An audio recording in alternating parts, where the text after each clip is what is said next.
Pilha de Gibis.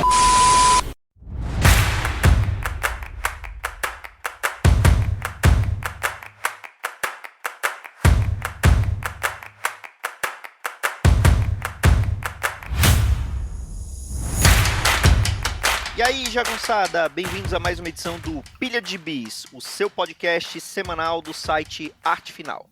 Acesse lá www.artefinalhq.com.br para todas as edições do Pilha de Bis, dos Sete Jagunços, do Omniverso e do A Pilha do Aranha. Nós estamos em todas as redes sociais, é só procurar por @artefinalhq no Twitter, no Instagram e no YouTube. E nós estamos também no Deezer, no Spotify, no iTunes, no Google Podcasts e no seu agregador de podcasts favorito. É só procurar por Sete Jagunços que todos os nossos podcasts estarão disponíveis para você usufruir na plataforma de sua preferência. Eu sou o Marcos e em mais esse Pilha de Bis clássico estão aqui comigo Maurício Dantas. Tô trocando de armadura. E Vitor Azambuja. E hoje eu vou ler as cartas aqui para os ouvintes. Cartas dos ouvintes? Olha aí. Não, eu vou tirar as cartas para os ouvintes. Vamos saber o que o futuro reserva para esse podcast. Olha, teremos um futuro brilhante pela frente? Ou teremos o mesmo destino que as sessões de cartas das nossas revistinhas favoritas e iremos para o esquecimento? Lembrando só de maneira saudosa. Vamos descobrir. Então, vou deixar o gibizinho, as previsões do Vitor por último. Vamos começar com você, Maurício Dantas. O que você leu esses dias? Então vou contar uma historinha aqui. É verídica. Infelizmente é triste, mas é verídica. Nos idos de abril desse ano, eu comprei na pré-venda o boneco do Homem de Ferro. Que eu queria muito que aquela armadura famosa, porque esteve no jogo Marvel Super Heroes e que aqui saiu da fase só. E eu tava muito feliz, porque é mais uma versão do Homem de Ferro que eu tenho. Quando você coleciona e você bota as armaduras todas uma do lado da outra, se sente igual ao filme lá que a gente vê aquela parede cheia de... Eu só tenho 6, não tenho 60. Só? Só? Ah, você precisa ver no Instagram a galera que tem, inclusive as caixinhas lá pra ser o cenário e tudo mais, bota uma do lado da outra, fica bem modulada. Eu sou pobre de marredeci, então só compro na bolacha quebrada, né? Consegui essa promoção aí na pré-venda.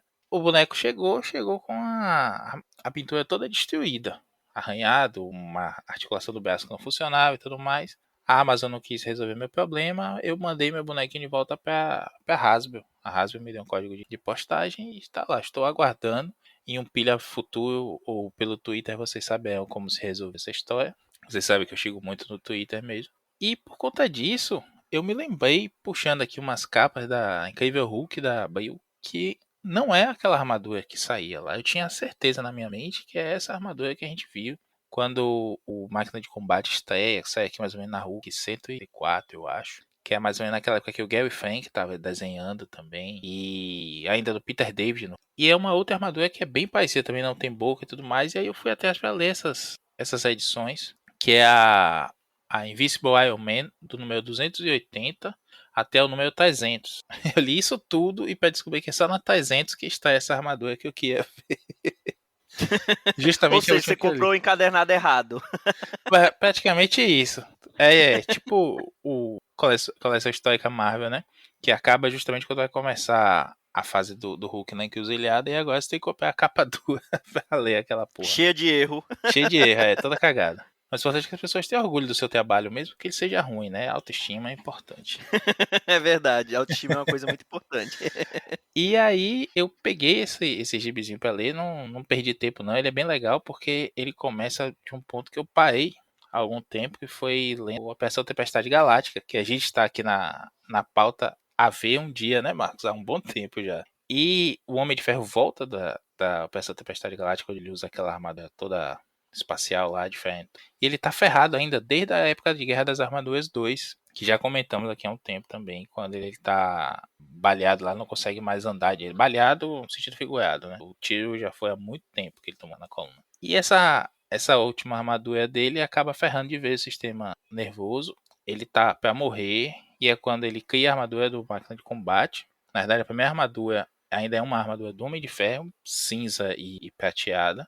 ele quem usa, não é o Rhodes. E quando ele morre, entre aspas, porque na verdade colocam ele lá em animação suspensa e tudo mais, para dar um reset, mas uma versão beta do que o Bendis fez naquele International Iron Man dele. Só que ao invés de fazer um clone como o Bendis fez, ele na verdade bota um sistema operacional novo no sistema nervoso do Tony Stark. É uma viagem bem interessante para a época. E aí ele volta, ele deixa o Rhodes na presidência da Stark International. Quando ele volta, o Rhodes, que não sabia que ele estava vivo ainda, que ele estava se recuperando, fica puto, vai embora com a armadura máquina de combate, que é quando ele vai para os Vingadores da Costa Oeste, que essa parte saiu.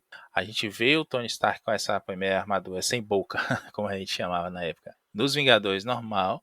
E a gente não vê a mensal em momento nenhum. Uma porrada de história bem legais. Só dando crédito aqui, o texto é do Len Kaminsky, que a gente já viu escrevendo outro Fantasma em 2009, que com o tempo. Ele escreveu uma porrada de coisa para Marvel. Aqui de cabeça eu não me recordo não, mas numa pesquisa rápida aqui ele escreveu Destino, aquele Fate, né, com a faquinha, o Senhor Destino da DC, pós-Zero Hora, que tinha a faquinha e aquele Anki no olho. Escreveu algumas coisas do Marvel Comic Presents, essas 41 edições do Homem de Ferro e depois o Motoqueiro Fantasma 2099. E a arte é do Kev Hopgood, que é um inglês que a gente viu muito pouco por aqui. Eu acho que só saiu dele no Brasil aqui realmente esse pequeno run aí. Eu acho que foram só umas 4 histórias que a Abril publicou, mas ele desenhou o Juiz Dredd para Marvel UK, Doctor Who também para Marvel UK, o Homem-Aranha lá para Inglaterra, fez Warhammer, sei lá qual é a pronúncia, ainda na época da Boom Studios, o Warhammer, que agora tá na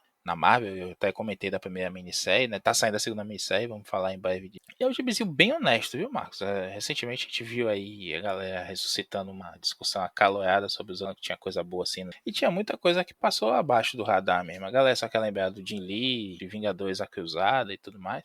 Mas tem muito gibi honestíssimo de você ler na mensal sem surtar completamente, que fazia um trabalho bem legal. Eu gosto muito da arte do Kevin Hopgood. Ela é básica, ele desenha muito bem as armaduras, a parte mais das armas, os vilões cibernéticos que sempre tem que ter no de ferro, né?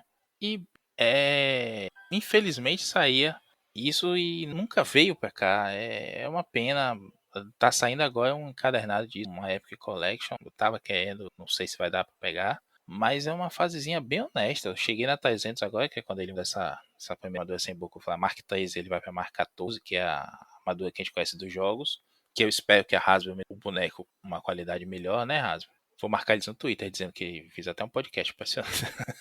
E é isso. Um belo gibizinho. Infelizmente você só acha isso aí por meios outros. Eu li pelo app da Marvel mesmo, tá bem legal. Eles fizeram aquela restauração sem ficar recolorindo, aquela coisa feiosa que a gente tava até falando. E, pô, vou continuar, vou seguir aí até o finalzinho, até porque esse volume do Homem de Ferro acaba um pouco depois aí, porque já vem Vingadores A Cruzada e aí fica elegível. Aí realmente tem jeito, né? Essa época era uma época, é uma publicação assim dos Vingadores, do Homem de Ferro, meio errática aqui no Brasil, né? Não saía muita coisa. Vingadores ainda saiu alguma coisa, né? Que é ali no finalzinho da mensal ali do Capitão América, aquelas Marvel 97, 98, Isso. 99, é por ali, né? Tem até umas edições que o Deodato desenha, né? Que eles invadem a ilha da Ima. Mas só liga mesmo só justifica mesmo a publicação, né? O que fez a Abril publicar foi porque ligava com o final da fase do Capitão América, que ele tava lá com aquela armadura, porque o soro do super soldado tava se deteriorando e ele tava morrendo. E por isso tem a ver porque tinha arte do Deodato também, que tava muito bem cotado na época. Mas Mas isso não. Isso, assim, a arte do Deodato não fez a Abril publicar o Thor dele com o né, Warren Ellis, né? o comecinho só, né? O primeiro arco. Chegou a publicar o primeiro arco? Tem o Aqui? comecinho. Nessa Marvel 97, 90 tem o comecinho sim. Saía nas Marvel com o Aninho do lado. O negócio é tão ruim que nem a arte do Deodato fez publicar aqui. Não, cara, é muito ruim. Eu me lembro que eu tava lendo esses dias, o que fizeram com o Thor, rapaz. É muito ruim. Agora nada a sim, ver. a gente tem que ver uma coisa. O Warren Ellis foi meio que visionário ali, tá certo que o visual era horrendo, mas ele transformou os Asgardianos numa raça de alienígenas, né? Não, o E o que, pior e o que, é que que não foi é. que o MCU fez um tempo depois? É Cara, verdade. eu só lembro que tinha um rolo com a Árvore da Vida e a Encantor. E aí o Thor tem que enfrentar uns executivos usando espada. É muito. Tem essas partes sem noção, bem anos 90. Mas tem conceitos bons. Se fosse um Thor, uma interpretação do Thor, tipo o que o Walt Simonson fez agora com ele Ragnarok, que acho que já tem filmes, né? Já tem publicados pelos aqui. Se fosse uma outra versão de um Thor, ou até um que aconteceria assim, enfim, seria mais palatável. O problema é você pegar o Thor que vinha até aquele momento, ele tinha saído da fase do The Falcon Fans, pegou uma fase sombria ali até o Ellis. E aí, bicho, resolveram surtar completamente e responder à imagização da época com essa história maluquíssima. Tem a árvore da vida, né? A Yggdrasil tá sendo envenenada e aí morre o Bill Raio Beta, o Thor oficial de Asgard, aquele ruivo que aparece até no gibi do Hulk que eu comentei aqui nessa fase do que é de ferro. Porque Odin sabe que vai ter o Ragnarok, não quer que o filho morra. Aí diz assim, ó, se tem que morrer um Thor, então vai ser esse cara aqui que vai morrer no lugar do meu filho. E aí tem essa presepada toda, né? O Thor de tank top e se esfregando com a Encanto a cada 2 páginas. Não faz muito sentido no final, não. Mas eu acho que pelo visual, assim, o visual do Deodato, né? Não vi aquele visual do Thor, que o próprio Deodato concorda que é uma porcaria. E por alguns conceitos valia a pena, mas sendo o Thor da Marvel, que acabou de voltar da Galáxia Negra, presenciou de um celestial, combateu o Gog e tudo mais, é triste. Aí é triste. Agora, voltando à história do Homem de Ferro, essa armadura também ficou famosa porque é a mesma armadura do jogo, né? Daquele Marvel Super Heroes Marvel Super Heroes, né? Aquele arcade, né? e do desenho animado também, que tem no Disney Plus pra você assistir, e Ah, agora eu mas não aquele recomendo. desenho ninguém assistiu. Ninguém assistiu. Gente, Passava, passou aqui na TV a cabo, na extinta Fox Kids, que ninguém sim, tinha TV a cabo na época. Ninguém tinha Fox exatamente. Kids na TV a cabo, porque era um pacote É, a mais ainda. Não ficava, era naquele, eu lembro que na época que era para poder escolher TV a cabo, tinha DirecTV e tinha Sky. Aí eu preferi DirecTV porque tinha a Warner, que aí passava o desenho do Batman. E não tinha Fox Kids, que só tinha na Sky. Eu acho que eu fiz uma boa escolha na época. Cara, não, a Fox Kids era meio que uma joint venture da Marvel com a Fox, que ela era inovadora na época, porque ela era voltada a produzir conteúdo para TV a cabo mesmo, não recebia o conteúdo de outros estúdios para ser transmitido no canal, né? Eles produziam o conteúdo e eles tinham várias licenças da Marvel. E não tinha tanto foco na questão dos brinquedos, eles queriam mesmo produzir os desenhos. Tá? Dentro daquela visão que o Stan Lee sempre teve, se encaixava bem nisso também, de levar os heróis para outras mídias. do Só meio que pro durou fim, só uma época, né? Não deu muito certo, não tinha audiência que segurasse. Por isso que tem esse monte de desenho da Marvel que tá aí no Disney Plus agora, que durou 1, 2 temporadas dessa época e ficou por isso. tem Quarteto Fantástico também. Do meio pro fim, entra a Saban, que é a produtora. A Saban faz aquela mistura do Metalder com o Spiel. VR2 assume a coprodução dos X-Men, que é justamente que cai muito texto, então, que já não é essas. E aí fale de vez o negócio e fica vendo aviso. Eu realmente não assisti nada daquilo, Marcos, mas chegou no Brasil a linha de bonecos e eu tinha uma máquina de combate e esse Homem de Ferro aí, que eu adorava. Você botava umas partidas por cima. Tudo mais, você tirava, ficava o boneco cheio de buraco também, né? Tipo o Cavaleiro do Zodíaco. E eu adorava os bonecos, então acabou sendo uma grata surpresa quando eu fui pro Fliperama e vi que o Guinho é aquela mesma, que não tinha nada a ver com o que tava saindo aqui no Brasil ainda, que é a Guerra das Armaduras, que eu também adoro aquela armadura com o pé de Mega Man. Mas eu tentei assistir na Disney Plus e não recomendo, é muito ruim. O primeiro episódio não tem pé nem cabeça, a animação é uma porcaria e a dublagem tá sempre fora de sincronia. E pior, tem uma hora que uma personagem feminina fala de um personagem masculino. Eu acho que a Feiticeira Escarlate fala a fala do Gavião Arqueiro. Tipo, Nossa. bagunça total. Pulem, ignorem. Vejam só a do Homem-Aranha, que é legal. Porque essas animações, elas todas vieram ali da esteira tanto do Homem-Aranha como do X-Men, né? Depois teve Hulk, teve Quarteto e teve essa do Homem de Ferro, que era a Força Tarefa, né? Era Force Works, né? Que, O é, desenho, né? que já aparece, a Force Works via a partir da segunda temporada como subtítulo. Mas ele já aparece desde o primeiro episódio sem explicação nenhuma de quem são aqueles personagens, o que estão fazendo. Considerando que é uma época que ninguém sabia quem é a Feiticeira Escarlate, Mulher-Aranha, Gavião Arqueiro, e ainda tinha aquele cara lá, a lança, como é o nome dele? Sim. Ah, você tá exigindo demais de mim. Vitor lembra, com certeza. Cara, eu não vi esse desenho, eu não tinha Fox Kids, eu fui ver, eu fui ter muito tempo depois e não tava passando os desenhos da Marvel. Eu lembro que eu via muito Goosebumps, tinha um outro, que eu acho que era Mighty Max, uma coisa assim. Pô, a Mighty Max era legal. Tinha uns Eu bonequinhos gostava de legais. ver esse aí. Os da Marvel eu vi pouco, vi o Quarteto Fantástico. Vi o do Surfista era bem legal, pena que durou pouco aquele. O desenho do surfista, que era quase um desenho desanimado, assim, mas eu gostava. Eu vi muito pouco dos desenhos da Marvel na Fox Kids. Até porque o que eu vi não me impressionou, sabe? Com exceção dos X-Men e do Homem-Aranha. Eu acho que o X-Men Revolution era da Fox Kids também, não era? Do... Eu Eu acho que acho que era da Fox. acho que é a Fox Não, era mesmo. da Warner. Ou era da Warner? Não Eu sei. acho que o Revolution já era de outra produtora. Esse eu gostava bastante de ver também, mas aí eu via na TV aberta mesmo. Na Fox Kids mesmo eu vi muito pouco. Sim, SBT. É. É, bom, vamos então falar agora de. Eu vou falar agora de um gibi que, por sinal, também virou desenho e que o desenho, assim, é infinitamente melhor do que esse gibi que eu vou falar. Eu vou falar do encadernado da Liga da Justiça do glorioso Geoff Johns, dos Novos 52. Ih, Sim, rapaz, por quê? sim, vou falar. Eu já falei outras vezes e vou repetir. Eu sou putinha da Liga. Nível desenho do Pessoal, Homem de Ferro essa fase aí, viu?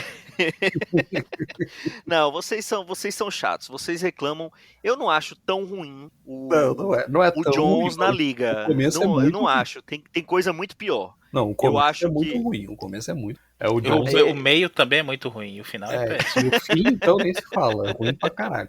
O, não, você vai comparar com o que teve depois, você considera o Geoff Jones o Alan Moore ali, É o Geoff Johns que provavelmente foi o único cara que acreditou no reboot, né? Ele é o único cara que escreveu os personagens no reboot, assim, acreditando que aquilo ali ia ser lido por uma nova geração e aquilo ali ia ficar. O único cara na era o história projeto foi o Geoff dele, né? Johns. Era o projeto dele, né? Faz Então, sentido que tenha sido ele, né? e aí eu vou falar do terceiro encadernado do Liga da Justiça, a Liga da Injustiça é o nome do terceiro encadernado. O segundo encadernado é aquele A Guerra da Trindade, que termina com o Sindicato do Crime vindo para a Terra dos 952, né? Eles vieram ali da Terra de Antimatéria, né? Na história dos 952. Tinha ali infiltrados, né, na Liga da Justiça, era a versão feminina do Átomo, que tinha se infiltrado como uma heroína, e no final ela era uma das vilãs, e nesse encadernado mostra que ela era uma das vilãs mais sádicas ali do grupo, né, do sindicato. E conta, né, aqui já eles já dominaram tudo, né? Já começa com a Liga da Justiça desaparecida, que foi meio que aconteceu ali naquela outra saga, Vilania Eterna.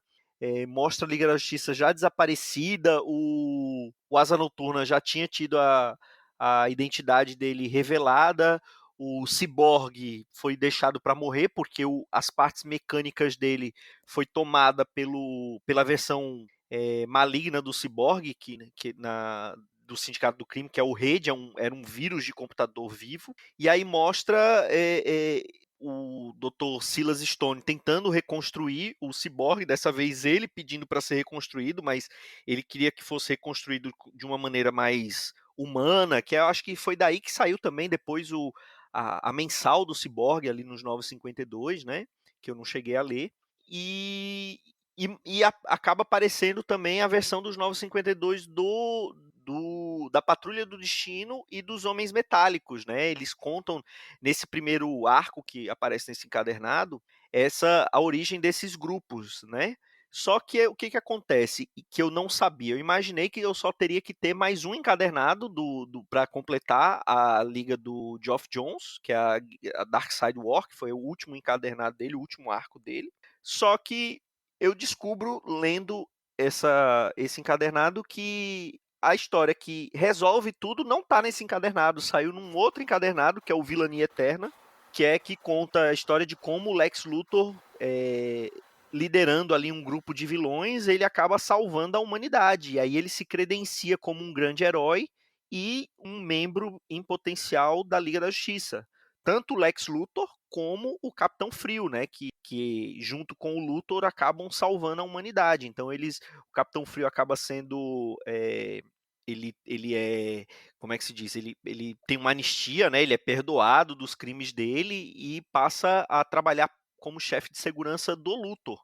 E esse segundo encadernado já é o Luthor tentando entrar para a Liga, né? E o Batman e o Superman, principalmente, não querem deixar o Luthor participar, só que aí tem umas reviravoltas, o Luthor aparece sabendo a identidade secreta do Batman, o que na minha opinião faz total sentido, porque se o Luthor é um dos caras mais inteligentes do planeta, descobrir que o Bruce Wayne é o Batman é uma coisa assim mínima para ele, e eles acabam permitindo que o Luthor faça parte da liga, né? Porque eles falam assim, ó, ele vai tropeçar e a gente precisa estar de olho, e quando ele tropeçar a gente vai estar em posição de prendê-lo, né? E aí o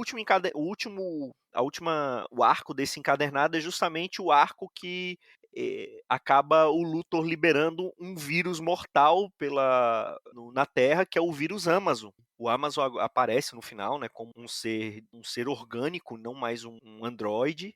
E assim, eu sei que a Liga da Justiça dos Novos 52 tem muita gente que critica, temos 2 críticos ferrenhos aqui dessas histórias nesse podcast, mas eu gosto. Esse encadernado particularmente tem desenhos muito bons, tem desenhos do Ivan Reis, do Doug Mankey, do Jason Fabok, tem desenhos assim excelentes. O começo foi ali com o Jim Lee, né? Depois já entrou o Ivan Reis e o Fabok ali alternando. E assim, eu me divirto muito. E comparando com o que eu vi depois, tanto do Geoff Johns como da própria Liga da Justiça, se você comparar com a Liga da Justiça do Snyder, principalmente, o próprio Brian Hitch, isso aqui é ouro em celulose, como diria o outro, né? É coisa muito bacana. Mas eu sei que vocês têm ferrenhas críticas a essas histórias. Vitor, quer começar? Cara, eu não cheguei nessa parte, mas o primeiro arco é muito ruim. Aquele que saiu no. Eu tô colecionando essas bosta também, viu? Porque eu sou. Olha aí. Eu, tal como você, não é que eu seja putinha da liga, mas eu gosto da liga. E eu sou de uma época que você não achava tanto gibi da liga assim pra comprar. Eu comecei a ler na liguinha, né? Na verdade, eu comecei a ler em Liga da Justiça e Batman, que já é depois da liguinha, e fui voltando procurando coisa da liguinha. Então tem muita coisa da liga, que eles chamam de fase clássica, da Era de Prata, da Liga do Satélite, que eu perdi mesmo, admito que perdi. E eu acho legal, eu gosto da liga. Acho que desde da JLA, do Grant Morrison, que eu sou fã da liga, assim, principalmente quando são os grandes, os principais Batman, etc. Não, e é uma fase assim que durante muito tempo teve excelentes histórias, né? Porque emendou o Morrison, depois veio o Wade, depois Joe o Kelly. Joe Kelly. Aí no final é que já aí ali já perto da Crise Infinita, que aí entrou o Jones, né, para fazer um arco. E aí depois veio o Brett Meltzer, né? Então, Até essa fase do Brett Meltzer eu li. Depois eu não me lembro, acho que eu parei e voltei a ler entrou o Macduff, justamente que nessa todo fase do mundo tinha John. uma teve uma Do Macduff eu não expectativa peguei, que enorme era pelo Macduff, mas aí depois veio o Tem um arco do Elite. Busiek o escritor. Tem um arco do Busiek com o Sindicato do Teve o arco Crime. do teve um do arco do aí já é ladeira abaixo. Teve o arco do Chuck Austin, Claremont né? com o Byrne, com o Crucifer, Esse é muito lendário ruim, Crucifer. saiu num É DC ruim especial demais. aqui. Teve um do Chuck Austin que é bom, viu? Incrivelmente. Acho que é a melhor coisa que o Chuck Austin já Qual que escreveu é nos esse? Acho que eu quadrinhos. li. É um que foca cada edição em um dos personagens da Liga, um dos 7 Liga, e é desenhado pelo Ron Garney. Me lembro agora qual é o Sim. plot exatamente, mas tem a ver com alguém, um ser humano normal lá que morre. Lembra É muito porque uma depois história. o final do arco do Joe Kelly, aí não ficou um roteirista fixo, né? Ficou cada arco com Isso. um roteirista diferente até a crise infinita, e depois ser relançado como Justice League of America do Brett Meltzer, né? Aí ele ficou lá as 12 edições dele, ou um pouquinho mais. Eu parei de ler quando. Eu parei de ler no Meltzer ainda. Na época do Corvo Manitou e dos outros. Achei que já tava ficando muita bagunça. E aí Não, eu o sei que a Manitou fase. foi na fase anterior do Kelly. Foi Pô. Joe Kelly. Tá. Então, parei. Mas eu parei no. Com certeza eu cheguei na fase do Meltzer. Aí eu já tava meio desgostoso porque eu não sou muito fã de crise de identidade, tá? Aqui entre nós. Não é que eu Também não não. goste, eu só A não sou arte é muito fã. linda, mas é super Agnes estimada a Morales, história. né? Isso. E aí eu voltei ali nessa fase do Jones. É uma decepção. O Origem é uma decepção. Ainda tem que chegar nessa parte e me falta o encadernado, justamente o último, que é o Guerra Darkseid. Porque o Forever Evil eu não comprei encadernado porque eu peguei a A minissérie. minissérie. É uma coisa que eu vi que valeu a pena. Eu tava muito tempo sem pegar minissérie esperando sair o encadernado, que até é uma coisa que eu meio que tô fazendo atualmente. Só que já tô me arrependendo porque tá mais barato comprar a minissérie a R$ 20 a edição do que esperar o encadernado que vai sair a 300. E eu acabei não lendo, me falta esse Guerra Dark Side que já tá esgotado, eu sei, não tem lugar nenhum, então não vou pagar um preço abusivo. Quando a Panini relançar, eu espero para ver se eu consigo por metade do preço, que vai ser o dobro, então pelo preço que elas vendendo atualmente, ou não vou comprar mesmo, foda-se. Porque também não é tão bom assim. Não peguei essa fase, mas o começo de 11 é ruim. Como eu brinquei antes, né? Eu acho que o John se perdeu muito com o reboot, sabe? Muito, muito, muito, muito. Não sei se deram muito poder pra ele, ou se realmente ele foi o único cara que acreditou no que a DC estava realmente relançando os personagens e que isso ia dar super certo. De certa forma, até dá pra elogiar a honestidade dele, né? De tentar fazer isso, tentar relançar os personagens. Mas, bom, a gente já conversou em outros programas, né? O universo DC não começou em 2011 e ele não funciona se você quiser começar em 2011. O legal do universo DC, e isso é um grande diferencial dele pra Marvel, é justamente a ideia de legado, né? De que aqueles personagens são icônicos, de que aquelas histórias são épicas, de que existe uma família ali, existe uma continuidade naquelas histórias. Mesmo que a gente não precise pirar muito na questão da cronologia e das crises, os personagens da DC funcionam melhor pra mim dentro desse contexto, né? De que eles existem através das eras e através do tempo. Então, essa fase negra aí da DC 2011 que tentou rebutar tudo e me convencer que estava começando agora, é difícil achar alguma coisa assim legal. Acho que as melhores coisas foram justamente as que não estavam começando tudo, né? Que estavam ou continuando alguma fase clássica ou simplesmente continuando algumas histórias. O Batman do Snyder, o Homem-Animal, o Monstro do Pântano. Acho que daria pra salvar aí dessa época, sabe? O resto, Eu, incluindo eu acho que essa Liga do... ainda dá para salvar uma coisa que foi um conceito relativamente diferente. A Mulher Maravilha do Azarello. Isso, boa também, Tem quem boa. gosta e quem não gosta. É legal. E tem o próprio Aquaman do próprio Jones, que é bacana. É verdade, Que é verdade. divertido. Se bem que ali o Aquaman foi um pedido do Ivan Reis, né? Ele queria fazer o personagem e o Jones acabou indo junto, né? Eles meio que reabilitam o Aquaman ali, né? Eles Sim. pegam o gibi com essa finalidade de reabilitar o Aquaman. Pra quem não lembra, o Aquaman, até alguns anos atrás, era a piada da liga, mas isso é zoeira, tá, gente? É tipo Marvel não tem clássicos, não entrem nessa. Ele era piada porque o Adult Swim lá do Cartoon Network fazia umas vinhetas com o Muito Aquaman boa. dos Super Amigos zoando ele. Quem é mais velho lembra, né? Isso faz que 20 anos. E agora o Adult Swim não passa mais assim, né? Passa no streaming, você liga no programa direto agora, não tem mais essas vinhetas. Mas foi assim que começou a história do Aquaman. Provavelmente já pegando um pouquinho de zoeira antes de falar com os peixes e tal, lá desde a época do Super Amigo. Mas o que bombou mesmo o meme foi isso, tá, gente? Então não entrei nessa. O Aquaman nunca foi esse personagem ridículo que as pessoas achavam que ele era até o Adult Swim começar a fazer isso. Até porque antes disso teve uma fase excelente do Peter David. Né? Provavelmente é a Sim. fase definitiva do personagem. Que é o Aquaman que aparece no desenho da Liga, né? O Aquaman é o mais famoso. O próprio Momoa não é aquele personagem, mas o visual dele, a ideia de você botar um cara barbudo, fortão, tatuado, vem dali, sabe? Isso. Cabeludo, né? Só É, faltou cortar a mão dele e colocar o só gancho, faltou né? cortar a mão, talvez no segundo filme, vamos torcer, né? Agora falando em Aquaman, teve aquela fase do Buzzsack que é bem diferente e é interessante, né?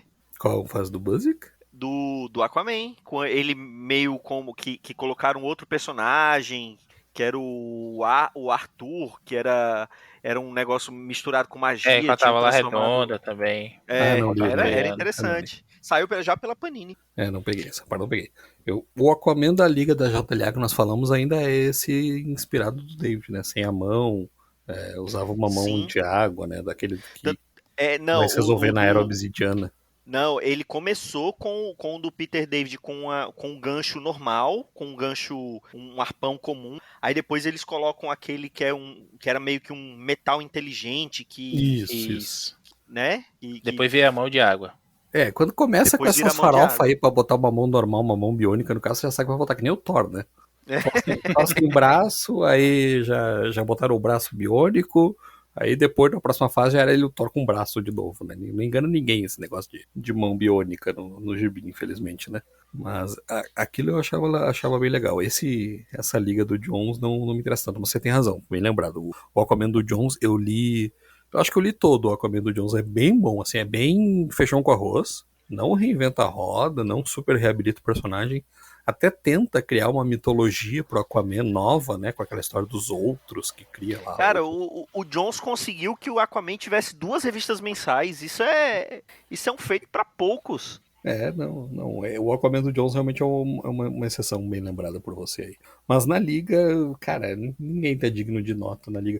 Eu acho mais legal, eu esqueci de comentar mais legal dessa Liga do Jones, o paralelo que eles fazem lá na Terra 2 do James Robinson, se eu não tô enganado. Sim. Sim. Aquela Terra 2 que já não existe mais, ela começa porque dá tudo errado na invasão do Darkseid lá que começa a Liga do Jones. Então morre o Batman, morre o Superman e acaba assumindo a Poderosa e a Caçadora. Elas vêm para nossa realidade, né? Aí só sobra uma nova versão da Sociedade da Justiça que vai surgindo lá e que aparece o Alan Scott gay, aparece outros, aparece o Jay Garrick novo, né? Aparece o Doutor Estranho, Doutor Estranho não, Doutor Destino.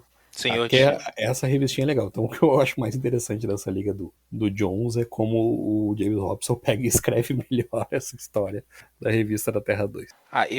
Vou ser sério, eu acho que vale pelos desenhos, se saiu uma edição só o lápis disso, eu já falei dessa coleção aqui, mas esqueci de nome dela. E é só o lápis do Jim Lee, com os balões, né, e tudo mais. E ele tá muito inspirado ali, ele tá se divertindo mesmo fazendo, a parte tá bem detalhada e tudo mais. É uma fase que ele tá bem empolgado mesmo. Agora, a história parece que você tá vendo aquelas cutscenes de videogame, sabe? É tudo bem massa velho demais e não tem muita substância não. É o Super-Homem engraçadinho, é o Hal Jordan pimpão demais. E eu sei que isso vai se alinhando ali dele em diante. Mas sei lá, e principalmente esse Forever Evil, que. Não, Forever Evil foi agora, né? Não, agora foi o ano do vilão. Sempre tem essas coisas. Todo É. ano a DC o reinado sombrio dela, né? Só que esse. Não, Forever Evil é o do Sindicato do Crime. Né, Isso. Ano né, do esse vilão que é eu, agora. Ano do vilão já é Renascimento. não, mas esse que o Marcos tá falando foi o reinado sombrio da DC, né? É, foi o Que Forever Evil, o isso. Luthor via o Norman Osborn. Tem umas tretas bizarras, aquela coisa do Dick mesmo, a revelação da identidade do Dick. E é mandate da DC ferrar com a vida do Dick Grayson, né? O Dick Grayson, o Wally West e os demais titãs originais todos estão sempre se ferrando, como a gente já comentou aqui. Agora mesmo acabou o Infinity Frontier nos Estados Unidos e o Roy Harper virou um Lanterna Negra também, né? Lanterna Preta, não sei como é que traduz. Infinite Mas Frontier, que futuramente falaremos aqui com mais detalhes. é importante. Já dei esse spoiler aí, mas não é bem spoiler não, tá É. nas imagens de divulgação todas. Mas assim, o Amazo também parece o Ultron, né? Ele vai evoluindo até conseguir uma forma corpórea do mal e tudo mais. Eu acho que ele recicla uma porrada de ideias e que fica tudo muito derivativo para ser um novo começo. O começo, repito, parece videogame, eu acho que ele tá querendo mesmo falar a linguagem daquela geração jovem ali daquela época, mas depois, na hora que ele tenta crescer a história, ele tá derivando puxando ideias de onde ele tá lendo, do que ele tá vendo, que, sei lá, acho que até as séries que ele tava assistindo, ele colocou no Aquaman e tudo mais. Eu não gosto muito, eu acho que não tem brilho. Eu acho que vai ser legal, assim, vai ter uma história interessante com peso só lá em Darkseid War mesmo, que é a arte do Fabok, que tá muito bom mesmo, eu concordo com você, mas eu acho um Dili não tão chamativo e mais um Dili que sentou e estudou, sabe? Fez o segundo grau e tudo mais, e pensou mais o traço dele. Gosto muito do Fabok, acho feio ele imitar o Brian Bolland no Três Coengas, aquele atropelo, aquele negócio bizarro de história. também do Jones, né? Mas gosto muito dele em Darkseid War. E infelizmente a Panini tá fazendo esses encadernados aí bem. Se você quando vai ler, você descobre realmente que tá faltando coisa.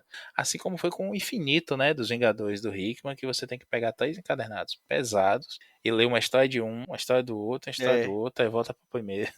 Aí não Cara, tem um guia de eu leitura, fiz viu? Você isso tem que uns baixar dois na anos internet. atrás. Eu fiz isso uns 2 anos atrás com essa. É muito chato fazer isso. Na boa. Eu tive que abrir uma página de algum colega aí que colocou no seu site a ordem de leitura e eu ficava indo, voltando, indo, voltando. É muito chato. E o Infinito é um encadernado que eu não tenho também, que eu comprei a minissérie. Aí pelo menos ocupa menos espaço na E é prateleira. encadernado que sumiu, né? Tava sendo vendido a preços exorbitantes, aí republicaram e já tá a preço exorbitante de Agora capa. já republicaram a preço exorbitante e É, já vem de capa, né? já tá sendo especulado mais exorbitante ainda. É uma forma de tentar acabar com os scalpers. Seja você mesmo o scalper. Bom, e você? Chegou a hora de você revelar nosso futuro, Vitor Azambuja. Então, o nosso futuro é que a gente vai continuar gravando mais pilhas de gibis. Não, tô me adiantando, peraí. E o Bom, Dãozinho? o Donzinho vai continuar a ausência mais sentida, né? Esse silêncio ensurdecedor aí que prossegue na podosfera da não participação de Donzinho vai continuar. Bom, eu tô brincando de tirar as cartas sem querer ofender ninguém. Porque eu vou falar de Vingadores e Defensores Tarot, que é um gibizinho que eu comprei recentemente. Isso quer dizer que eu comprei ele ano passado, quase um ano atrás, e estava na minha mesa de cabeceira desde então, porque a pilha da minha mesa de cabeceira, teoricamente, é a pilha número 1, né? São os primeiros gibis que eu vou ler. Certo que eu nunca pego os gibis que estão ali, eu sempre pego alguma outra coisa para ler na pilha das que estão espalhados aqui pelo meu escritório, ou eu vou na casa da minha mãe e pego ainda outra coisa que está muito mais tempo na pilha. Mas enfim, esse estava na minha pilha de cabeceira, eu tomei vergonha na cara e resolvi ler.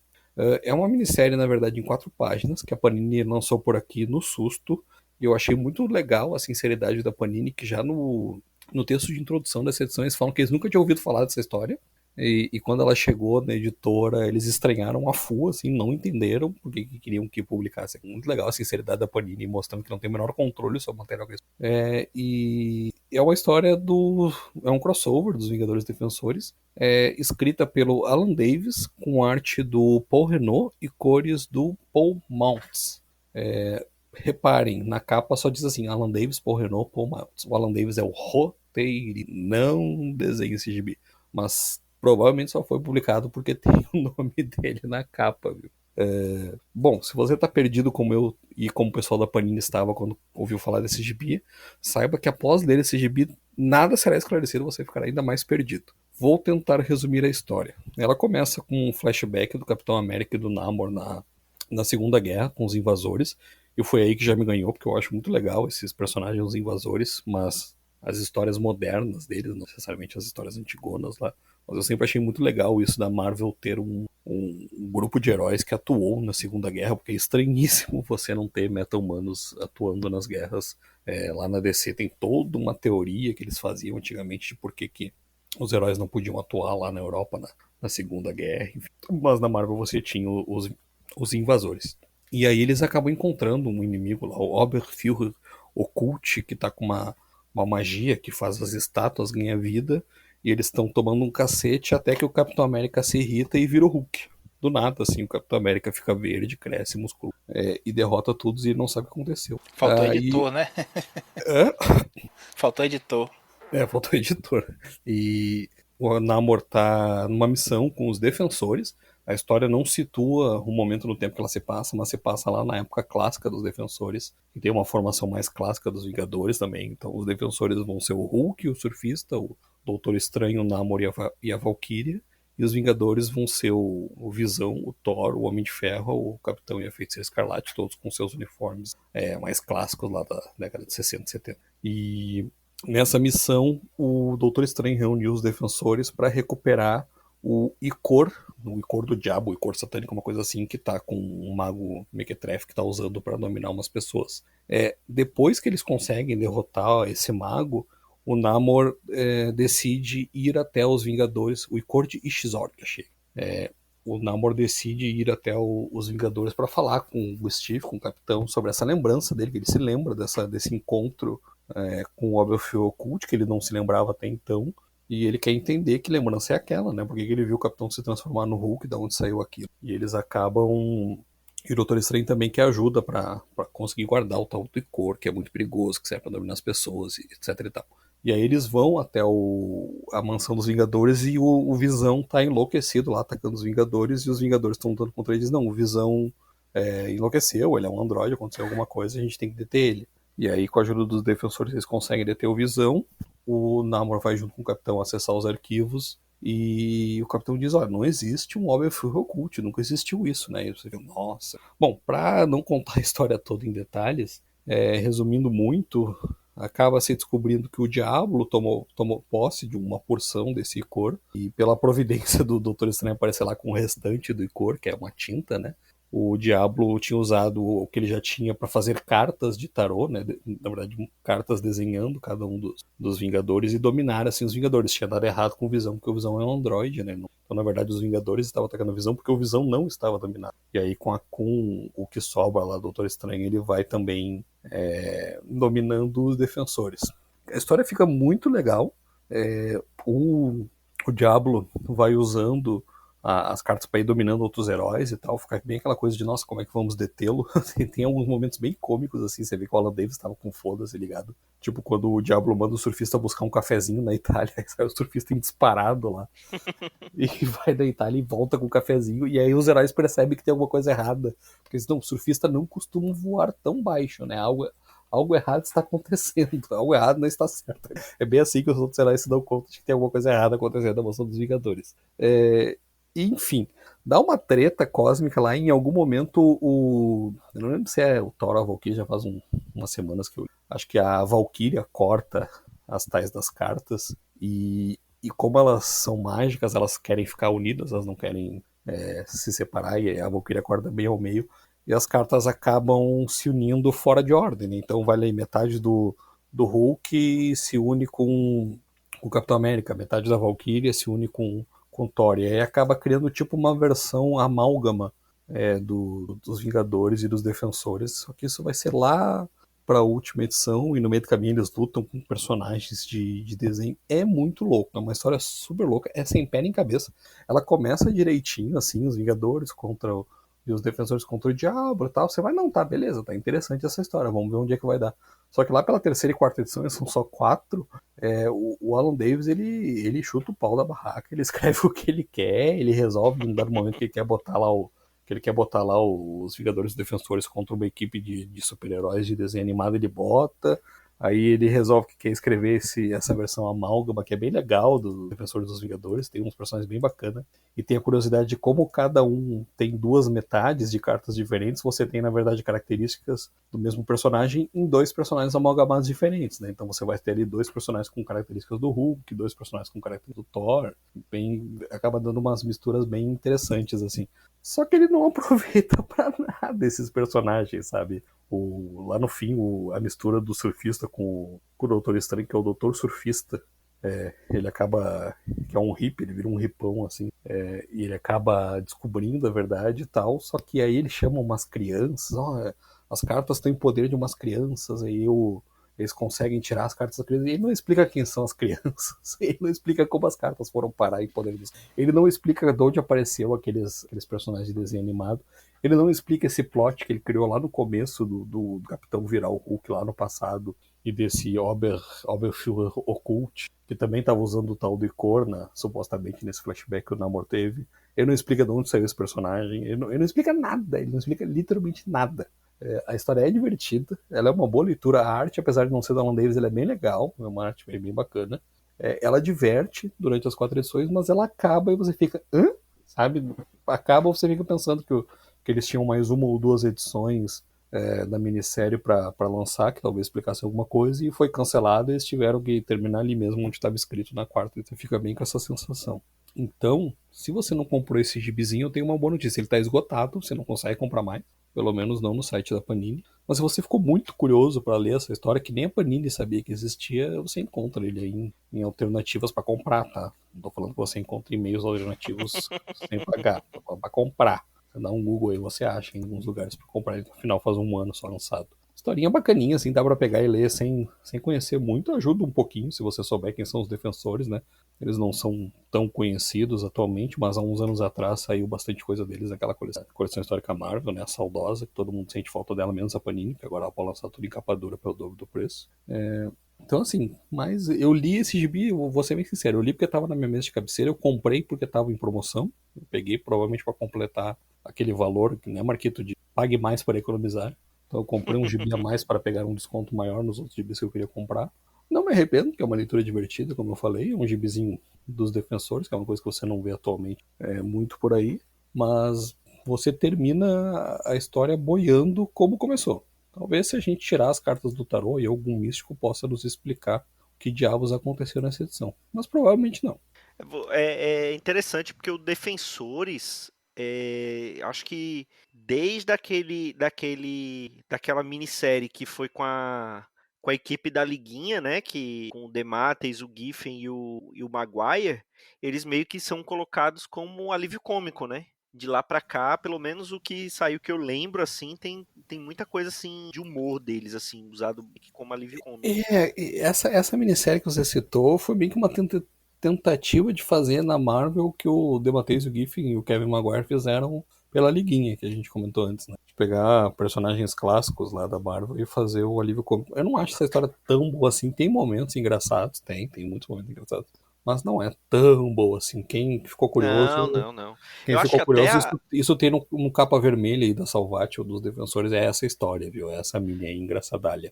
Não é eu acho tão até boa assim. que o revival da liguinha pela equipe, naquele Já Fomos a Liga da Justiça, até mais interessante do que essa mini dos defensores. Até porque tem uma conexão, né? Não, tem situações engraçadas de você imaginar o surfista. O Defensor sempre foi um grupo bem. Eles não eram um grupo, né? Eles sempre falavam isso. Eles não são um grupo, eles são pessoas que se uniam eventualmente para fazer alguma coisa. Só que elas, por muito tempo foram sempre os mesmos, né? Depois entra lá o Gavião Noturno, o Cavaleiro Negro, a própria Valkyria chega depois na equipe, né?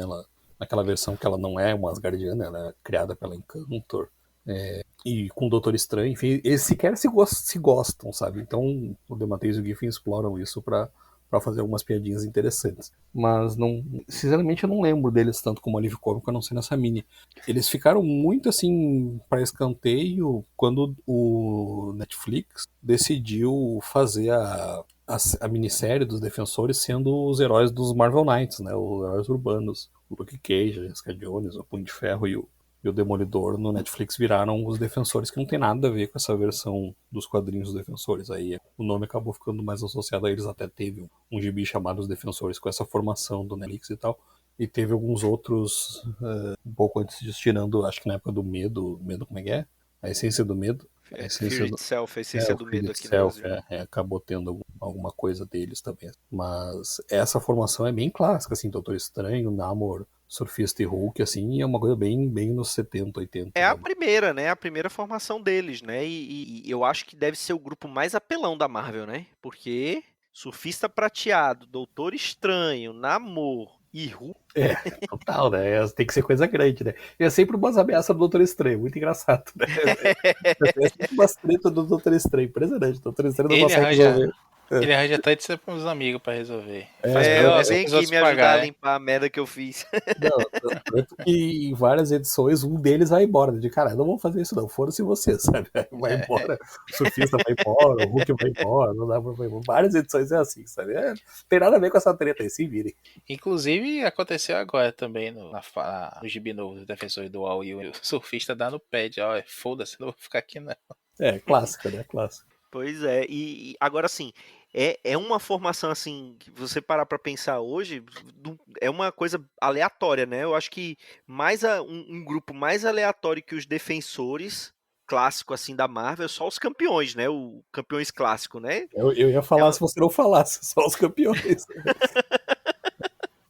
os campeões clássicos eram o Motoqueiro Fantasma, Viúva Negra, Anjo Homem de e Homem Gelo. de Gelo. Aí entra gente tipo Gárgula, Hércules, acho que o Ferro tá uma época também. Nossa. O Fera eu não lembro, eu lembro do X Factor. Não, mas esses campeões era muito aleatório. Até tem uma história recente que alguém tenta pegar um equipamento dos campeões lá. E aí ativa um sistema de segurança do Warren. E ele vai, pô, você tá querendo buscar os equipamentos antigos campeões. Cara, eu tava olhando aquilo e pensei, caralho, quem é que lembra dos campeões, mano? Pelo amor de Deus, você tá guardando onde isso? Você não sabia que é caro espaço em Nova York? Onde é que tá guardado essa merda, mano? Pelo amor. Naquela época que a Marvel queria fazer equipe a todo pano, né? Tudo tinha que ter uma equipe. É. Não, essa é aleatória demais. Eu não Eu, sou muito fã dos Defensores, não, mas assim, essa minissérie, até quando eu vi assim, você falou que leu, eu vi a Teca colocou também no Twitter, né, que tava lendo. Assim, eu não sou um grande fã do Alan Davis, eu gosto de algumas coisas dele, mas assim, é aquela coisa, você. é, Fala pra você não conhecer os ídolos. Ele nunca foi um ídolo, mas assim, o comportamento dele na CCXP que eu fui já me. Eu gostava, mas não era essas coisas todas. Aí o comportamento dele na CCXP já me fez gostar menos, entendeu? Tem algumas coisas dele que eu gosto, mas não é tudo isso. do E como Davis? é só ele escrevendo, sim, o Alan Davis. Ah, não, disso do comportamento dele eu soube. Antissocial, né? É o mínimo, né? No o antissocial é o mínimo. Ele tava muito. Parecia que ele não queria estar ali. A gente sabe que o fã brasileiro é chato, né? Ninguém vai querer. Parece que ele estava sendo abordado, inclusive, no hotel. Então, assim, isso é coisa de fã sem noção. Mas, assim, o cara. Eu não sei se ele queria cobrar pelos autógrafos e falaram para ele que não era de bom tom, que aqui no Brasil não costumava cobrar para dar autógrafo, né? E aí ele meio que ficou de má vontade. Uma coisa que eu não sei se eu já contei aqui, mas isso é uma coisa que eu lembro vivamente. Eu estava na fila lá para pegar um autógrafo dele e a pessoa que estava na minha frente na fila pediu para eu tirar uma foto dele com o Alan Davis. E o Alan Davis saiu na foto esticando o braço para pegar o meu gibi para autografar. Cara, Então, para vocês terem uma ideia de como tava a simpatia dele na CCXP. Enquanto isso, o Mark Farmer, que estava do lado dele, que é parceiro do Alan Davis e muita coisa, super solícito, super simpático, ficou conversando com o Dãozinho, para vocês verem, conversando em inglês com o Dãozinho falando inglês com ele, que não e ele fala ficou inglês. que não fala inglês, ele ficou lá impressionado com o formateco da Mitos, que era aquela Superboy e a Legião, que ele escreveu, ou ele desenhou, não sei. E ele tava lá, ele começou a folhear o gibi e tava adorando aquele gibi, que foi o gibi que o Dãozinho levou para ele autografar. E totalmente o contrário do Alan Davis estava do lado dele. Não, eu gosto do Alan. Ele tem umas coisas que ele escreve. Tem desenhista que se aventura a escrever e faz coisas legais, né? Canais, coisas interessantes. Eu acho que é o caso do Davis. Ele fez minissérie do One Shot. Tem um Vingadores Primordiais, que até saiu na Salvat capa preta, que eu gosto muito. Ele escreve e desenha, que é mais ou menos ali uma ligação do pós o Não, Cerco, Liga da Justiça, o Prego, o que é outro muito Prego bom, também, né? que é muito Eu ia bom. falar, o prego é bem legal. Ele tem umas Pois é. coisas legais, sim. Agora, eu não li esse Taiyo, mas pelo que o Vitor tá falando, realmente é uma coisa meio que as contas não param, né? Pra eu escrever coisa lá pra, pra entregar. E eu também não sou fã dos defensores, não. Por conta de uma questão. Daquele que eu sou, defensores com Vingador. Lá das coisas que dizem que eu acho aquela história muito ruim. Eu brigo comigo mesmo. Eu tenho os maiores clássicos Vingadores que eu sou. E eu A brigo comigo Guerra, mesmo. Defensores Vingadores, aquela. E Isso aí já foi republicado uma porção de vezes como clássico. É uma bosta essa história mesmo. eu Toda não, hora que republicaram esse negócio é ruim, gente. eu li uma vez em formatinho, postou, nunca tinha. Comprei esse Maiores Clássico pra completar a coleção mesmo. E fui tentar reler e não gostei. Não gostei mesmo. Agora, eu gosto desse que vocês falaram, dessa volta engraçadalha deles. E gosto de algumas interações. A gente tem aquela fase do Peter David com o Dale Keown, que eles se encontram mais ou menos, combate aqui uma testa. Eu acho legal a coisa do conceito de defensor. É um grupo que mal se encontra pra improvisar e resolver uma coisa na correria lá e some de novo. Tinha até uma época que tinha uma maldição, né? Que se eles se encontrassem todos juntos ia acabar. Aí no Hulk, o Doutor Estranho assume que a mentira é a balela que não queria ver. Aquela desculpa de não pude ir, amigos. O negócio é só semana que vem. E sei lá, eu acho que o grupo em si tem algumas legais, mas é difícil você fazer isso. Recentemente teve até um encadernado, o Defensores, a Melhor Defesa, que são histórias fechadas que acabam uma cruzando com a outra até o final e amarra. Essa eu acho legal. Mas esse Taiyo eu achei bacana, tem uma capa bonita, né? Uma capa meio que parecendo carta de Taiyo mesmo, arte de carta, mas acabei não lendo. Nem comprei quando saiu aqui por outros meios. E eu achava ainda que é o Alan Davis que desenhava, né? Porque geralmente é ele que escreve, sabendo que nem é ele agora, aí que eu não vou. Bom que o Vitor fez esse sacrifício aqui, pô. Não, mas não é ruim. Só não agrega nada, sabe? Ali da coleção. Não é ruim, mas também não é bom, né? É divertido, mas acaba sem final, sabe? Parece que cancelaram o Gibi, viu? Deve ter cancelado. Tentei até pesquisar pra ver se alguém sabia da história do Gibi, mas eu só achei, tipo, Goodreads, oferta na Amazon. Não é, eu jurava que era mini, não achei é? nada Não era pra ser mini. sobre a história do Gibi, não. Acho que é isso, senhores. Algo mais a acrescentar? Não, é isso. Nosso futuro é continuar gravando podcast aí pra entreter nosso ouvintes. Qualquer reclamação, e-mail e telefone do Marquito vão estar nesse post, tá? Podem ligar a qualquer hora. E era Arroba Marcos Felipe. Olha aí, olha aí. Bom, então, encerramos por aqui. Muito obrigado pela previsão otimista, Vitor Azambuja. É sempre um prazer e me sigam para mais dicas de o que não comprar. Maurício Dantas, vamos acompanhar a sua saga do bonequinho. Deixa aí vocês a par disso, nossa. E é isso, pessoal. Até a próxima semana com mais um Pilha de Gibis. Um grande abraço e tchau.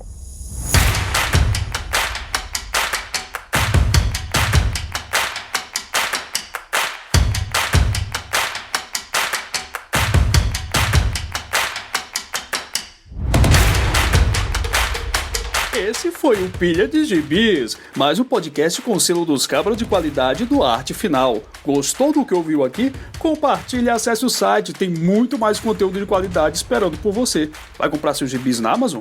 Compra acessando os nossos links. Você vai ajudar a manter esse trabalho. www.artefinalhq.com.br